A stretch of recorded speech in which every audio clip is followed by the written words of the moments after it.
Greetings, everyone. So, how many of you have a smartphone? I'd wager this might be a silly question these days. So, if most of you do indeed have a smartphone, how many people know how it works? I mean, really knows how it works. I can tell you anecdotally that not many people do. And to tell you the truth, I get it. Most of us are simply looking for reliable electronics that just work, and even technicians can get by without having an understanding of this technology to a degree. But techs are much better served knowing how something works rather than blindly following installation instructions or work orders, and devices and networks around the world can no longer bypass these cell networks, it seems. Every industry, every business relies on cellular technology more and more, and people should know how this works, especially technicians. It is a daunting task to understand how cellular telecommunication systems work. I mean, where do you start? Well, how about that device that's probably next to you right now? Let's start looking at cellular networks, and we'll begin by having a brief overview of user equipment, smartphones in particular. In this video, we'll identify some consumer and commercial devices that use cellular modems, followed by defining the common components of a smartphone. And we'll obviously be looking at wireless technologies, but we'll focus on cellular. Finally, we'll need to look at SIM cards, what they are, and what they mean to a cellular network. So let's look at some devices that can connect to a cellular network. Most of us are probably familiar with smartphones, tablets, and even laptops. But there are also plenty of other devices, and this is only a small number of examples. Vehicles have been connected for some time now, but two-way radios are now starting to use more cellular networks rather than traditional land mobile infrastructure. Really? A light post? So let's take a closer look at a smartphone. Here's one. We'll open it up and have a look inside, and it's evident that there is a lot going on. So let's generalize these tiny technological marvels. Here's a simplified block diagram with a SoC or system on a chip being front and center.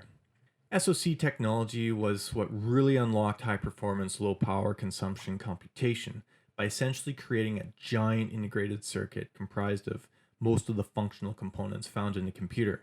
Central processor, random access memory, and visual processing composed of a GPU and display driver. This is connected to a mass storage drive that contains data and an operating system, and there'd be a touchscreen display that serves as the main input-output device that we interact with. And there you have it, a computer in your hands.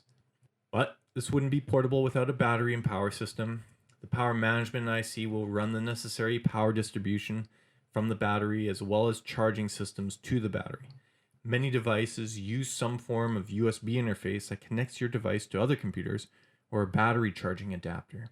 There's also going to be a video audio system connected to dedicated microprocessors in the SoC. A camera, or most likely multiple cameras, will be connected to the image signal processor.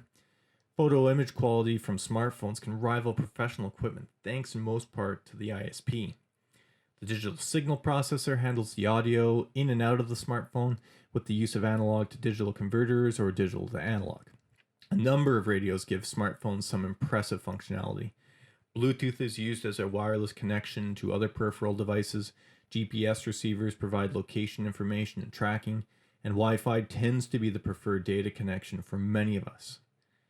While Wi-Fi provides some impressive data rates, and I'm sure rivals cellular under the right conditions, the cellular modem tends to be placed within the SoC, which helps to lower power consumption. There's also much more information being processed or analyzed in the cellular modem as opposed to Wi-Fi. This information comes from the networks these devices are connected to, which allows cellular connections to be reliable, but just as important is the superior mobility characteristics they have over Wi-Fi. The last component that we'll need to discuss is the SIM card, which is a mandatory requirement for devices to have in order to connect to a cell network. SIM cards can be thought of as an electronic key used by a device to access a cell network. They come in different form factors that range from a standard size, a micro size, and a nano size, but they all do the same task. The SIM card contains a unique identity called an International Mobile Subscriber Identity, or IMSI. This identity is tagged to authentication information on the network it belongs to, which consists of a country code or MNC, the network code or MNC, and the mobile subscription ID number. Again, all these codes and ID information is what is used in order for a device to connect to a cellular network that we will look at in the next video. So we'll leave it there before getting to the actual networks and infrastructure that allows our devices to be portable and well connected. To summarize, we've looked at some of the different devices that can have cellular connectivity. In particular, we looked at a smartphone and what they consist of from a block analysis. And lastly, we looked at a SIM card and how they contain the digital information that is needed to access a cellular network. Thank you and goodbye.